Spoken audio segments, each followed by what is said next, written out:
Welcome back to Chat to Fluency. I'm Sophie. And I'm Alex. Today we're tackling something super practical. It's also surprisingly insightful, honestly. And it's really about empowering you, anyone navigating the English-speaking world. Just picture this. You're in a new city, maybe, you smell that amazing coffee, you just want your usual drink. But how do you order it? Like, with total confidence, avoiding those awkward moments. That's what we're diving into today. Yeah, it's a great challenge because, ordering coffee seems so simple, doesn't it? But Right. it's actually more than just words. It's like a mini window into daily English conversations, even cultural fluency.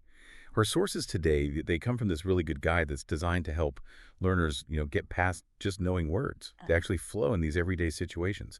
So we're going to pull out the key phrases, the sort of hidden cultural bits, the etiquette, give you that shortcut. So you're not just understood, but you actually feel comfortable. You know what's going on. Yeah. Exactly. We've all had that moment, right? That little hesitation. You're not quite sure, like, how to phrase it politely or what's the local custom? Is it weird if Yeah. Our goal is basically to give you the tools so you can walk into any coffee shop, really anywhere in the English-speaking world, and get exactly what you want, feeling totally fine about it. Let's make those aha moments happen right now. Okay, so our guide kicks things off by framing this whole thing as more than just buying something. It talks about how coffee and tea are pretty universal, right? Everyone gets that. And how doing this simple thing, ordering in English, is actually a brilliant, low-pressure way to practice speaking in real life. Yeah, that initial framing is so important. It shifts your mindset. You're not just thinking, I need to memorize vocab. You're thinking, I'm actually using the language. The guide gets you to picture yourself, maybe in a busy London cafe or a quiet Seattle spot, needing that coffee fix. It connects the language goal to something real, something you might actually want or need, which is honestly way more motivating than just like grammar rules. It really underlines that language learning clicks when you apply it practically.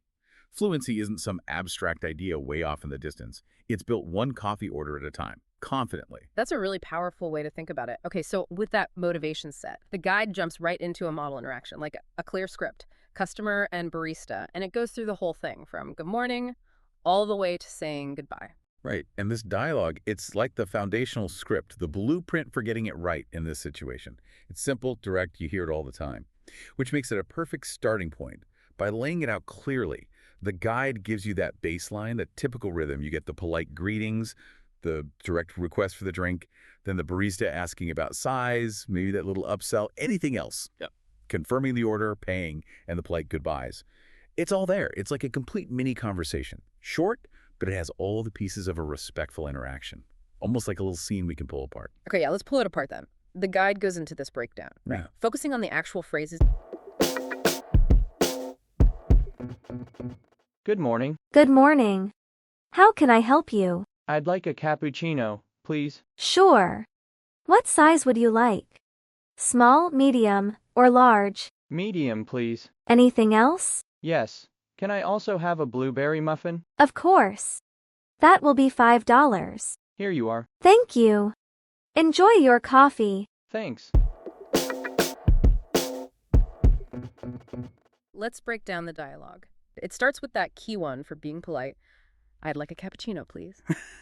Why is that specific phrase so important? Ooh, that's a really good question to dig into. Because I'd like is doing more work than you might think. I mean, sure, you could say, I want a cappuccino, or even, heaven forbid, give me a cappuccino. But those just land differently, don't they, socially? I want can sound a bit demanding, especially to someone you don't know. And give me, well, that's generally considered pretty abrupt, even rude in most service situations in English. I'd like, or the full I would like, is kind of the gold standard for a polite, indirect request. It signals respect. It shows you're asking, not commanding. Getting this right isn't just about grammar. It's about showing you understand social cues, you're being respectful. Yeah. And that changes the whole vibe of the interaction. It's really a cornerstone of polite English, useful in so many places. Bowing things, asking for help. That makes total sense. It's the implication behind the words. Yeah. The guide also gives another good one. Can I have a latte, please? And then, yeah, the common question back. What size would you like? With the simple answers. Small, please. Medium, please. Large, please. Exactly. Can I have is another great option. Maybe slightly more direct than I'd like, but still totally polite. Very common. Now, the size thing. Yeah, that's where sometimes, as we'll get into, regional stuff can pop up. But mostly, small, medium, large works everywhere. Hmm. But notice what the guide keeps doing, something learners sometimes miss. It keeps putting please in there, even in the answer. It's not just for the first ask. It keeps that polite tone going through the whole exchange, saying, medium, please, not just barking medium. It shows you're still in that respectful dialogue, like a continuous thread of courtesy. That's a great point about the continuous please. Hadn't quite clocked that. Okay, then the guide hits that other really common question, anything else, and gives options like, yes, can I also have a muffin? Or simply, no, that's all, thank you. And again, hammering home the importance of please and thank you overall. Yeah, that anything else, it's often a bit of an upsell, right? Yeah. But phrased politely. So knowing how to respond smoothly is key. No, that's all, thank you. Perfect. Short, polite, closes that bit off. And honestly, you can't overstate the importance of please and thank you. They really are like social grease in English-speaking cultures. They're not just fluff. Leaving them out, even by accident, can make you sound blunt, maybe even ungrateful. And I like how the guide pushes you to actually do something. It says, okay, imagine ordering an iced coffee now. Try using these phrases. That shifts you from just listening to actually practicing in your head, which is how you really learn it, make it feel natural. The big insight there is just how baked in these courtesies are. They're not optional extras, they're kind of expected. Okay, this is where it gets really juicy, I think. Moving past just the words, the guide gets into coffee culture notes. And this is where you find some surprising things that help you seem really clued in. Like, did you know there are different ways to ask for your drink to take away, depending on where you happen to be? Oh, absolutely. And connecting this to the big picture, Yeah. these cultural bits, they're just as vital as the vocabulary, maybe more so sometimes, for actually fitting in smoothly.